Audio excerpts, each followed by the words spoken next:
ನಮಸ್ಕಾರ ಸ್ನೇಹಿತರೆ, ಇವತ್ತು ನಾವು ಮುಂದೆ ಬರುವಂಥ ಪೊಲೀಸ್ ಎಕ್ಸಾಮ್ಗೆ ಕೇಳಬಹುದಾದಂಥ ಭಾರತದ ಪ್ರಮುಖ ಇತಿಹಾಸದ ಯುದ್ಧಗಳ ಬಗ್ಗೆ ನಾವು ಕ್ವಿಕ್ ರಿವಿಷನ್ನಲ್ಲಿ ತಿಳ್ಕೊಳ್ತಾ ಹೋಗೋಣ. ಯಾಕಂದರೆ ನಮಗೆ ಕಡಿಮೆ ಸಮಯ ಇದೆ. ಕಡಿಮೆ ಸಮಯದ ಎಲ್ಲವನ್ನು ಓದಿ ನಾವು ಅರ್ಥ ಮಾಡ್ಕೊಂಡು ತುಂಬ ಟೈಮ್ ಆಗುತ್ತೆ. ಹಾಗಾಗಿ ಕಡಿಮೆ ಸಮಯದಲ್ಲಿ ಈ ಯುದ್ಧಗಳನ್ನು ಯಾವ ರೀತಿ ನೆನ್ಪಿಟ್ಕೋಬೇಕು ಅನ್ನೋದನ್ನು ನಾನು ನಿಮಗೆ ತಿಳಿಸ್ತಾ ಹೋಗ್ತೀನಿ. ಒಂದೊಂದು ಯುದ್ಧಗಳನ್ನು ಡೀಟೇಲ್ ಆಗಿ ನೋಡ್ತಾ ಹೋಗೋಣ. ಬನ್ನಿ ಹಾಗಾದರೆ ಫಸ್ಟ್ ಬರ್ತಕ್ಕಂಥ ನೋಡಿ, ಇಲ್ಲಿ ಫಸ್ಟ್ ಪ್ರಮುಖ ಯುದ್ಧಗಳಾಗ್ತವೆ. ಈಗ ನಾವು ಯಾವ್ದು ನೋಡ್ಕೊಳ್ತೀವಿ ಅಂದರೆ ಪ್ರಮುಖ ಯುದ್ಧಗಳು ಯಾವ ವರ್ಷದಲ್ಲಾಯಿತು, ಯಾರ್ಯಾರ ನಡುವೆ ನಡೆಯಿತು ಮತ್ತು ಪರಿಣಾಮ ಮತ್ತು ವಿಜೇತರು ಯಾರು ಅಂತ ನೋಡ್ತಾ ಹೋಗ್ತೀವಿ. ಅದರಲ್ಲಿ ಫಸ್ಟ್ ಬರುವಂಥದ್ದು ಈಗ ಮೊದಲನೇ ತರೈನ ಕದನ ಅಂತ ಕರಿತೀವಿ. ಹಾಗಾದರೆ ಈ ಮೊದಲನೇ ತರೈನ ಕದನ ಯಾವಾಗ ಆಯಿತು ಅಂತ ಬಂದಾಗ ಮೊದಲನೇ ತರೈನ ಕದನ 1191 ಆಗುತ್ತೆ. ಹಾಗಾದರೆ ಇದು ಯಾರ ಮಧ್ಯೆ ಆಗುತ್ತೆ ಸರ್? ಮೊದಲನೇ ತರೈನ ಮಹಮ್ಮದ್ ಗೋರಿ ಅಪೋಸಿಟ್ ಪೃಥ್ವಿರಾಜ್ ಚೌಹಾಣ್ ಮಧ್ಯೆ ಆಗುತ್ತೆ. ಹಾಗಾದರೆ ಗೆದ್ದಂಥ ವ್ಯಕ್ತಿಗಳು ಯಾರು ಅಂತ ಬಂದಾಗ ಪೃಥ್ವಿರಾಜ್ ಚೌಹಾಣ್ ಇಲ್ಲಿ ಗೆಲ್ತಾ ಹೋಗ್ತಾನೆ. ಭಾಳ ಇಂಪಾರ್ಟೆಂಟ್. ಫಸ್ಟ್ ತರೈನ್ ಯಾವಾಗ ಆಗುತ್ತೆ? 1191. ಯಾರ ಮಧ್ಯೆ ಆಯಿತು? ಮಹಮ್ಮದ್ ಗೋರಿ ಅಪೋಸಿಟ್ ಪೃಥ್ವಿರಾಜ್ ಚೌಹಾಣ್ ಮಧ್ಯೆ ಆಯಿತು. ಗೆದ್ದಂಥ ವ್ಯಕ್ತಿ ಯಾರು? ಪೃಥ್ವಿರಾಜ್ ಚೌಹಾಣ್. ಓಕೆ, ಹಾಗಾದರೆ ನೆಕ್ಸ್ಟ್ ಬರುವಂಥ ಯುದ್ಧದ ಬಗ್ಗೆ ನೋಡ್ತಾ ಹೋಗೋಣ ನಾವು. ನೆಕ್ಸ್ಟ್ ಬರುವಂಥ ಯುದ್ಧ ಯಾವುದಂದರೆ ಎರಡನೇ ತರೈನ್ ಕದನ ಅಂತ ಕರ್ಕೊಳ್ತೀವಿ. ಹಾಗಾದರೆ ತರೈನ್ ಕದನ ಅಂತ ಇದು ಸೆಕೆಂಡ್ 1192 ಆಗುತ್ತೆ. ಇದು ಮಹಮ್ಮದ್ ಗೋರಿ ಅಪೋಸಿಟ್ ಪೃಥ್ವಿರಾಜ್ ಚೌಹಾಣ್ ಮಧ್ಯೆ ಆಗುತ್ತೆ. ಇಲ್ಲಿ ಗೆದ್ದಂಥ ವ್ಯಕ್ತಿ ಯಾರು ಅಂದರೆ ಮಹಮ್ಮದ್ ಗೋರಿ. ನೋಡಿ, ಫಸ್ಟ್ ತರೈನ್ ಆಗಿದ್ದಂದು 1191, ಸೆಕೆಂಡ್ ತರೈನ್ 1192, ಎರಡೂ ಸಹಿತ ಮಹಮ್ಮದ್ ಗೋರಿ ಅಪೋಸಿಟ್ ಪೃಥ್ವಿರಾಜ್ ಚೌಹಾಣ್ ಮಧ್ಯೆ ಆಗುತ್ತೆ. ಇಲ್ಲಿ ಮೊದಲಲ್ಲಿ ಗೆದ್ದಿದ್ದು ಪೃಥ್ವಿರಾಜ್ ಚೌಹಾಣ್ ಆದರೆ ಮೂರನೇ ಪೃಥ್ವಿರಾಜ್ ಚೌಹಾಣ್ ಅಂತ ನೆನ್ಪಿಟ್ಕೋಬೇಕು. ಸೆಕೆಂಡ್ ಗೆದ್ದಿದ್ದು ಮಹಮ್ಮದ್ ಗೋರಿ ಇಲ್ಲಿ ಗೆಲುವನ್ನು ಸಾಧಿಸ್ತಾನೆ. ಭಾಳ ಇಂಪಾರ್ಟೆಂಟ್.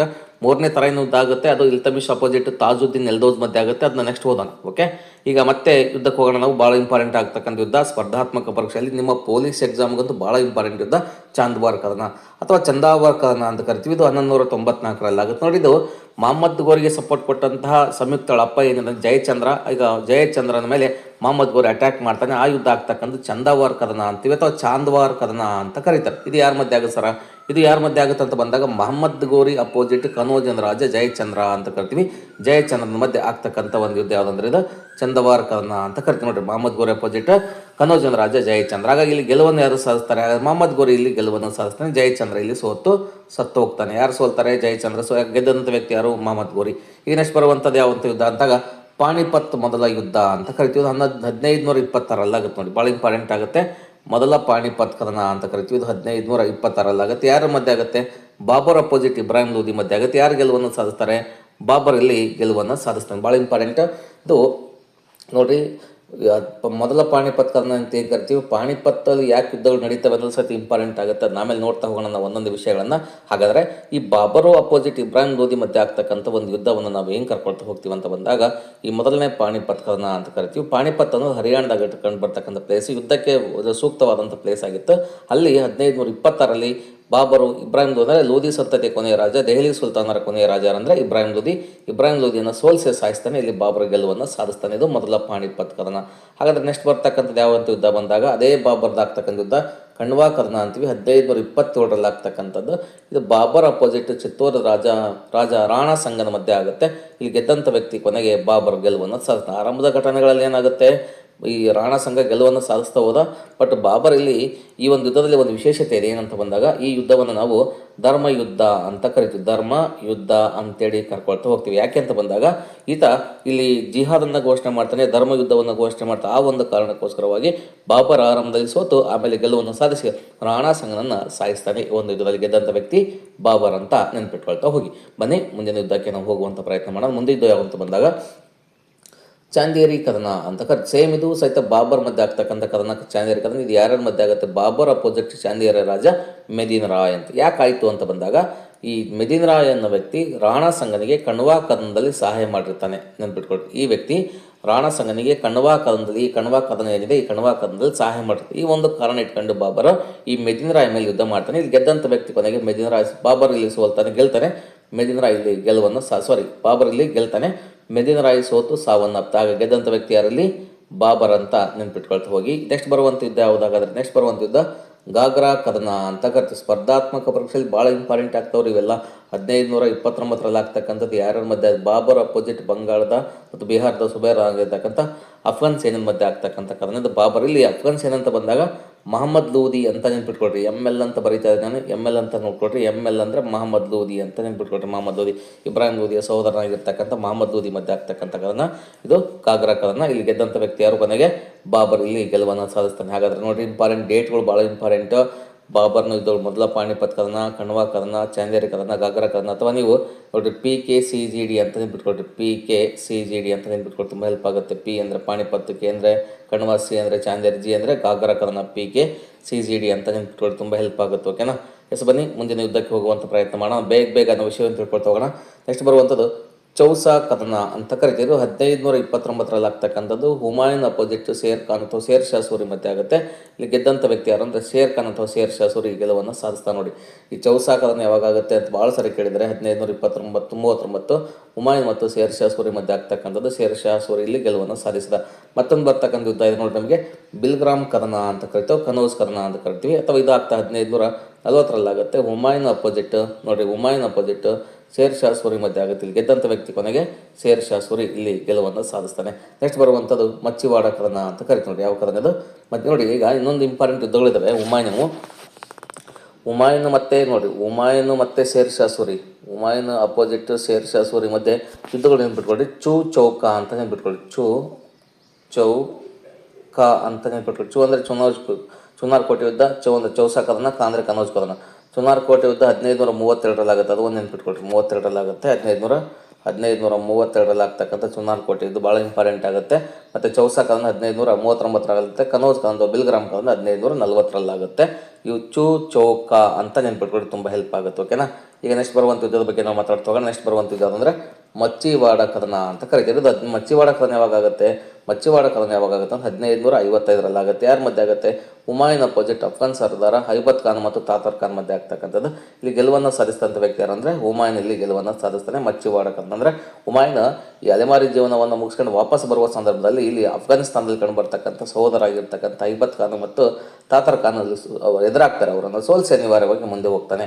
ನೆಕ್ಸ್ಟ್ ಬರುವಂಥದ್ದು ಸರ್ಹಿಂದ್ ಕದನ ಅಂತ ಕರಿತೀವಿ. ಇದು ಸತ್ಯ ಎಕ್ಸಾಮ್ಸ್ ಭಾಳ ಇಂಪಾರ್ಟೆಂಟ್ ಆಗುತ್ತೆ. 1550ರಲ್ಲಾಗುತ್ತೆ. ವಾಪಸ್ ಬಂದಂತಹ ಈ ಹುಮಾಯೂನ್ ಈತ ಈ ಒಂದು ಮೊಘಲ್ ಅಫ್ಘಾನ್ ಸೇನೆ ಮೇಲೆ ಯುದ್ಧವನ್ನು ಮಾಡ್ತಾನೆ. ಇಂಪಾರ್ಟೆಂಟ್ ಅಂತ ಬಂದಾಗ ಮೊಘಲ್ ಅಫ್ಘಾನ್ ಸೇನೆ ಅಂತ ಬಂದಾಗ ಆ್ಯಕ್ಚುಲಿ ಇದು ಮೊಘಲ್ ಅಫ್ಘಾನ್ ಸೇನೆ ಅನ್ನೋಕ್ಕಿಂತ ಈ ಸಿಕಂದರ್ ಶಾ ಸೂರಿ ಅಂತ ಬರ್ತಾನೆ. ಇವನು ಯಾರಂದರೆ ಶೇರ್ ಶಾ ಸೂರಿ ಮೊಮ್ಮಗ, ಅವನ ಮಧ್ಯೆ ಆಗ್ತಾನೆ. ಇಲ್ಲಿ ಯಾರು ಗೆಲ್ತಾರೆ? ಇದ್ರ ಸಹಿತ ಇಲ್ಲಿ ಗೆದ್ದಂಥ ವ್ಯಕ್ತಿ ಮೊಘಲ್ ಸೈನ್ಯ ಅಂತ ನಾವು ಇದನ್ನು ನೋಡ್ತಾ ಹೋಗ್ತೀವಿ. ಬನ್ನಿ ಮುಂದೆ ಹೋಗೋಣ. ನಾವು ಮುಂದೆ ಬರುವಂಥ ಒಂದು ಕಾನ್ಸೆಪ್ಟ್ ಅಂತ ಬಂದಾಗ ಪಾಣಿಪತ್ ಎರಡನೇ ಕದನ ಅಂತ ಕರಿತೀವಿ. ಅಂದರೆ ಎರಡನೇ ಪಾಣಿಪತ್ ಕದನ 1556ರಲ್ಲಾಗುತ್ತೆ. ಅಕ್ಬರ್ ಸೈನ್ಯ ಅಪೋಸಿಟ್ ಹೇಮು ಸೈನ್ಯ ಮಧ್ಯೆ ಆಗುತ್ತೆ. ಇಲ್ಲಿ ಗೆದ್ದಂಥ ವ್ಯಕ್ತಿ ಯಾರಂದರೆ ಹೇಮು ಅಂತ ಕರಿತೀವಿ. ನೋಡಿ, ಈ ಪಾಣಿಪತ್ ಕದನ 1550ರಲ್ಲಾಗುತ್ತೆ. ಅಕ್ಬರ್ ಮತ್ತು ಹೇಮುನ ಮಧ್ಯೆ ಆಗುತ್ತೆ. ಹೇಮು ಉಪ್ಪನ್ನು ಮಾರುವಂಥ ವ್ಯಕ್ತಿ. ಆಯ್ತ ಅಫ್ಘಾನರಲ್ಲಿ ಮೊದಲ ಆರಂಭದಲ್ಲಿ ಏನಾಗಿದ್ದ ಸೈನಿಕನಾಗಿದ್ದ, ಆಮೇಲೆ ಒಬ್ಬ ದಂಡನಾಯಕನಾಗಿ ಕೊನೆಗೆ ಹೇಮು ಅಕ್ಬರ್ ಮೇಲೆ ಈತ ತಿರುಗಿ ಬೀಳ್ತಾನೆ. ಹಾಗಾಗಿ ಇಲ್ಲಿ ಏನಾಗುತ್ತೆ, ಅನಿವಾರ್ಯವಾಗಿ ಅಕ್ಬರ್ಗೆ ಹೇಮುವನ್ನು ಸೋಲಿಸಬೇಕಾದಾಗ ನೋಡ್ರಿ, ಭಾರತದಲ್ಲಿ ಪೃಥ್ವಿರಾಜ ಚೌಹಾಣ ನಂತರ ದೆಹಲಿಯಲ್ಲಿ ಪಟ್ಟಾಭಿಷೇಕ ಮಾಡಿಕೊಂಡಂಥ ವ್ಯಕ್ತಿ ಯಾರಾಗಿದ್ದ? ಹೇಮು ಆಗಿದ್ದ. ಹಾಗಾಗಿ ಅಕ್ಬರ್ ಅನಿವಾರ್ಯವಾಗಿ ಅವನನ್ನು ಸೋಲಿಸ್ತಾನೆ. ಹಾಗಾಗಿ ಇದು ಅಕ್ಬರ್ ಮತ್ತು ಹೇಮುನ ಮಧ್ಯೆ ಆಗ್ತಕ್ಕಂಥದ್ದು. ಕೊನೆಗೆದ್ದಂಥ ಸೈನ್ಯ ಅಕ್ಬರ್ ಸೈನ್ಯ ಇಲ್ಲಿ ಗೆಲುವನ್ನು ಸಾಧಿಸಿದೆ. ಭಾಳ ಇಂಪಾರ್ಟೆಂಟ್. ಆ್ಯಕ್ಚುಲಿ ಯುದ್ಧಕ್ಕೆ ಸಹಾಯ ಮಾಡಿದ ಅಕ್ಬರ್ಗೆ ಯಾರಂದರೆ ಬೈರಮ್ ಖಾನ್ ನೆನಪಿಟ್ಕೊಳ್ರಿ. ಬೈರಮ್ ಖಾನ್ ಇದನ್ನು ಈತ ತುಂಬ ಸಹಾಯ ಮಾಡಿದ್ದ. ಬನ್ನಿ ಮುಂದಿನ ಯುದ್ಧಕ್ಕೆ ಹೋಗೋಣ. ನಾವು ತಾಳಿಕೋಟೆ ಕದನ ಅಥವಾ ರಕ್ಕಸ ತಂಗಡಿ ಕದನ ಅಂತ ಕರಿತಿದ್ದು ಯಾವಾಗ ಆಗುತ್ತೆ ಅಂತ ಬಂದಾಗ ಇದು ಆಗ್ತಕ್ಕಂಥ 1565ರಲ್ಲಾಗುತ್ತೆ. ಈ ಯುದ್ಧ ಅನ್ನೋದು ನಮಗೆ ಕರ್ನಾಟಕ ಇತಿಹಾಸದಲ್ಲಿ ವಿಜಯನಗರ ಸಾಮ್ರಾಜ್ಯವನ್ನು ಸಂಪೂರ್ಣವಾಗಿ ನಾಶ ಮಾಡಿರ್ತಕ್ಕಂಥ ಯುದ್ಧ. ಇದು ಯಾವಾಗ ಆಗುತ್ತೆ ಅಂದರೆ ಮುಸ್ಲಿಂ ಮಹಾಸಂಘ ಮತ್ತು ರಾಮರಾಯರ ಮಧ್ಯೆ ಆಗುತ್ತೆ. ರಾಮರಾಯ ಏನೋ ಎಡವಟ್ಟು ಮಾಡೋಕ್ಕೆ ಹೋಗಿ ತನ್ನ ಕಾಲನ್ನು ತಾನೇ ಸುಟ್ಕೋಬೇಕಾಗುತ್ತೆ. ಹಾಗಾಗಿ ಇಲ್ಲಿ ಗೆಲುವನ್ನು ಸಾಧಿಸಿದೆ ಯಾರಂತ ಬಂದಾಗ ಮುಸ್ಲಿಂ ಮಹಾಸಂಘ ಗೆಲುವನ್ನು ಸಾಧಿಸುತ್ತೆ. ವಿಜಯನಗರ ಸಾಮ್ರಾಜ್ಯದಲ್ಲಿ ಪತನ ಆಗುತ್ತೆ ಈ ಒಂದು ಯುದ್ಧ. ತಾಳಿಕೋಟೆ ಯುದ್ಧ 1565. ನಿಮ್ಮ ಪೊಲೀಸ್ ಎಕ್ಸಾಮ್ಗಂತೂ ತುಂಬ ಹೆಲ್ಪ್ ಆಗುತ್ತೆ. ಓಕೆ, ನೆಕ್ಸ್ಟ್ ಬರುವಂಥ ಯುದ್ಧದ ಬಗ್ಗೆ ನಾವು ನೋಡ್ತಾ ಹೋಗೋಣ. ನೆಕ್ಸ್ಟ್ ಬರುವಂಥ ಯುದ್ಧ ಹಳ್ದಿಘಾಟಿ ಕದನ ಅಂತ ಕರಿತೀವಿ. ಇದು 1576ರಲ್ಲಿ ಆಗ್ತಕ್ಕಂಥದ್ದು. ಅಕ್ಬರ್ ಅಪೋಸಿಟ್ ಮಹಾರಾಣಾ ನೋಡಿ, ಮಹಾರಾಣಾ ಪ್ರತಾಪನ ಸೇನೆ ಮಧ್ಯೆ ಆಗ್ತಕ್ಕಂಥದ್ದು. ಹಾಗಾದರೆ ಇದು ಹಳ್ದಿಘಾಟಿ ಕದನ ಆಗ್ತಕ್ಕಂಥದ್ದು ನೋಡಿ 1576 ಜೂನ್ 18ನೇ ತಾರೀಕು ಆಗ್ತಕ್ಕಂಥ ಯುದ್ಧ. ಇದ್ರ ಬಗ್ಗೆ ಆಮೇಲೆ ಮಾತಾಡ್ತಾ ಹೋಗೋಣ. ಮತ್ತು ಅಕ್ಬರ್ನ ಸೈನ್ಯ ಇಲ್ಲಿ ಗೆಲುವನ್ನು ಸಾಧಿಸುತ್ತೆ. ನೋಡಿ, ಯುದ್ಧದಲ್ಲಿ ಅಕ್ಬರ್ನ ಸೈನ್ಯ ಗೆಲುವನ್ನು ಸಾಧಿಸಿತು. ಹಾಗಾಗಿ ಈ ಹಳ್ದಿಘಾಟಿ ಕದನದ ಮೊಘಲರ ದಂಡನಾಯಕರಂತ ಬಂದಾಗ ಮಾನ್ ಸಿಂಗ್ ಅಂತ ಆನ್ಸರ್ ಮಾಡ್ತಾ ಹೋಗಿ. ಹಳ್ದಿಘಾಟಿ ಕದನದ ಮೊಘಲರ ದಂಡನಾಯಕ ಮಾನ್ ಸಿಂಗ್. ಭಾಳ ಇಂಪಾರ್ಟೆಂಟ್ ಆಗುತ್ತೆ, ನಿಮಗೆ ನೆನ್ಪಿಟ್ಕೊಳ್ತಾ ಹೋಗಿ. ಓಕೆನಾ? ಈಗ ಬನ್ನಿ ಮುಂದಿನ ಯುದ್ಧದ ಬಗ್ಗೆ ನಾವು ನೋಡ್ತಾ ಹೋಗೋಣ.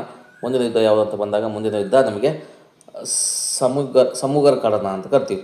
ಸಮೂರ್ಗರ್ ಕದನ ಅಂತ ಕರಿತೀವಿ. 1658ರಲ್ಲಾಗುತ್ತೆ. ಇದು ನೋಡಿ, ಹುಮಾಯೂನ್ ಔರಂಗಜೇಬ್ ಅಪೋಸಿಟ್ ದಾರಾ ಶುಕ್ ಆಗುತ್ತೆ.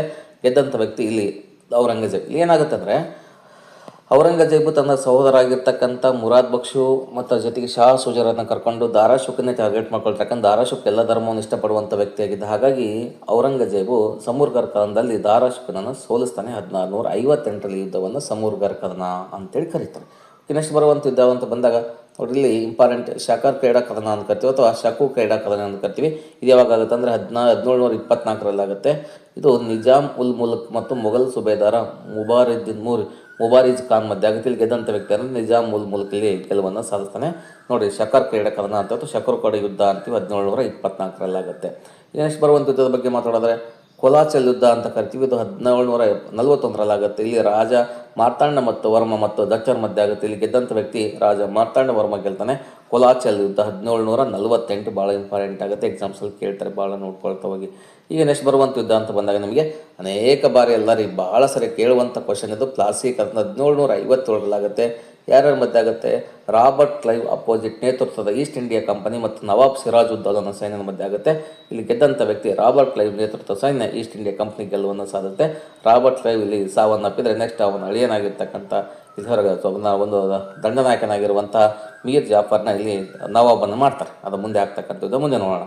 ಇದೆಷ್ಟು ಬರುವಂಥದ್ದು ಬೇದಾರ ಯುದ್ಧ ಅಂತ ಕರಿತೀವಿ. 1759ರಲ್ಲಾಗುತ್ತೆ. ಆಂಗ್ಲರು ಮತ್ತು ಡಚರ್ ಮಧ್ಯೆ ಆಗುತ್ತೆ. ಗೆಲುವನ್ನು ಸಾಧಿಸಿದ ಆಂಗ್ಲರು ಅಂತ ಕರಿತೀವಿ. ಬೇದಾ ಕದನ ಅಥವಾ ಬೇಡಾರ ಕದನ ಅಂತೇಳಿ ಕರಿತೀವಿ. ಈಗ ನೆಕ್ಸ್ಟ್ ಬರುವಂಥ ಯುದ್ಧ ಅಂತ ಬಂದಾಗ ನೆಕ್ಸ್ಟ್ ಬರುವಂಥ ಯುದ್ಧ ನಮಗೆ ಬೇಡಾರ ಯುದ್ಧ ಆದಮೇಲೆ ನೆಕ್ಸ್ಟ್ ಯುದ್ಧವನ್ನು ನಾವು ನೋಡ್ತಾ ಹೋಗೋಣ. ನೆಕ್ಸ್ಟ್ ಯಾವ ಸರ್ ಯುದ್ಧ ಆದರೆ ವಾಂಡಿವಾಶ್ ಕದನ ಅಂತೀವಿ. ಇದು 1760ರಲ್ಲಾಗುತ್ತೆ. ಇದು ಯಾರ ಮಧ್ಯೆ ಆಗುತ್ತೆ ಅಂತ ಬಂದಾಗ ಸರ್ ಐರ್ಕೋಟ್ ನೇತೃತ್ವದ ಆಂಗ್ಲದ ಸೈನ್ಯ ಮತ್ತು ಫ್ರೆಂಚ್ ಸೈನ್ಯ ಮಧ್ಯೆ ಆಗುತ್ತೆ. ಗೆದ್ದಂಥ ವ್ಯಕ್ತಿ ಸರ್ ಐರ್ಕೋಟ್ ನೇತೃತ್ವದ ಆಂಗ್ಲದ ಸೈನ್ಯ ಗೆಲುವನ್ನು ಸಾಧಿಸುತ್ತೆ. ನೋಡಿ, ಈ ಕ್ವಿಕ್ ರಿವಿಷನ್ ಟೈಪ್ ನಮಗೆ ಹೇಳ್ಕೊಡ್ತಾ ಇದ್ದೀನಿ. ಡೀಟೇಲಾಗಿ ಹೇಳ್ಕೊಡೋಕ್ಕಾಗ್ತಾ ಇಲ್ಲ, ಯಾಕಂದ್ರೆ ಸಮಯದ ಅಭಾವ ನಿಮಗೂ ಇದೆ.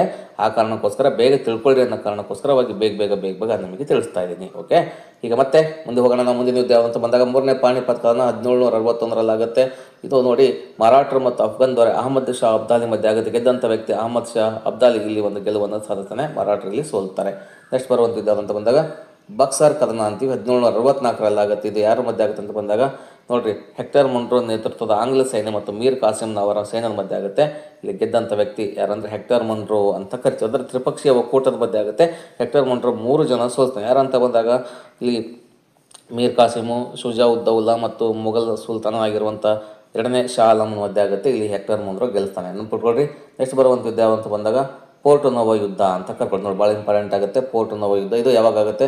1781ರಲ್ಲಾಗುತ್ತೆ. ಹೈದರಾಲಿ ಮತ್ತು ಆಂಗ್ಲರ ಮಧ್ಯೆ ಆಗುತ್ತೆ. ಗೆಲುವನ್ನು ಸಾಧಿಸ್ತಾರೆ ಅಂತ ಬಂದಾಗ ಆಂಗ್ಲರು ಇಲ್ಲಿ ಗೆಲುವನ್ನು ಸಾಧಿಸ್ತಾ ಹೋಗ್ತಾರೆ. ಯಾರು ಗೆದ್ರಲ್ಲಿ? ಆಂಗ್ಲರು ಗೆಲುವನ್ನು ಸಾಧಿಸಿರು ಅಂತೇಳಿ ನಾವು ನೋಡ್ತಾ ಹೋಗ್ತೀವಿ. ಯಾವ ಯುದ್ಧದ? ಪೋರ್ಟು ನೋವೋ ಯುದ್ಧ ಅಂತ ಕರ್ಕೊಳ್ತೀವಿ. ಓಕೆನಾ? ಹಾಗಾದರೆ ನೋಡಿ, ಸ್ಪರ್ಧಾತ್ಮಕ ಪರೀಕ್ಷೆಯಲ್ಲಿ ಇಷ್ಟು ಯುದ್ಧಗಳನ್ನು ನಿಮಗೆ ಬೇಗ ತಿಳಿಸ್ಕೊಂಡಿದ್ದೀನಿ. ನೆಕ್ಸ್ಟ್ ಬರುವಂಥ ಒಂದು ವಿಡಿಯೋದಲ್ಲಿ ನಿಮಗೆ ಮತ್ತೆ ಗವರ್ನರ್ ಮತ್ತು ಗವರ್ನರ್ ಜನರಲ್ ಬಗ್ಗೆ ತಿಳಿಸ್ತಾ ಹೋಗೋಣ. Thank you for watching.